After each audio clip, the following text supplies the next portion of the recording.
കേരളത്തിൽ ഏറ്റവും മനോഹരമായ ജില്ല ഏതാണെന്ന് ചോദിച്ചാൽ നമുക്ക് ഒരൊറ്റ ഉത്തരവുള്ളൂ, അത് നമ്മുടെ പാലക്കാടാണ്. അപ്പൊ ആ പാലക്കാടിന്റെ ചില പ്രത്യേകതകൾ കാണണ്ടേ? അപ്പൊ ഈ വീഡിയോയിലുണ്ട് കേട്ടോ. ഈ വീഡിയോ ഫുള്ളായിട്ട് നിങ്ങളൊന്ന് കാണുക. കണ്ടതിന് ശേഷം അഭിപ്രായം താഴെ കമന്റ് ചെയ്യാനും മറക്കരുത്.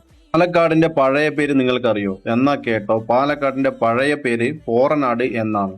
കേരളത്തിലെ ഏറ്റവും വലിയ ചുരം എവിടെയാണെന്നറിയോ? അതും നമ്മുടെ പാലക്കാടാണ്. കേരളത്തിലെ ഏറ്റവും വലിയ റെയിൽവേ നഗരം ഏതാണെന്ന് അറിയാമോ? അതും നമ്മുടെ പാലക്കാടാണ്. പാവങ്ങളുടെ ഊട്ടി എന്നറിയപ്പെടുന്ന നെല്ലിയാമ്പതി ഉള്ളതും നമ്മുടെ പാലക്കാടാണ്. കേരളത്തിലെ ആദ്യത്തെ കാറ്റാടി പാടം സ്ഥാപിച്ചതും നമ്മുടെ പാലക്കാടാണ്. കരിമ്പനകളുടെ നാട് എന്ന് അറിയപ്പെടുന്നതും നമ്മുടെ പാലക്കാടാണ്. കേരളത്തിൽ പരുത്തി, കരിമ്പ് ഉൽപ്പാദിപ്പിക്കുന്ന ഏക ജില്ല അത് നമ്മുടെ പാലക്കാടാണ്.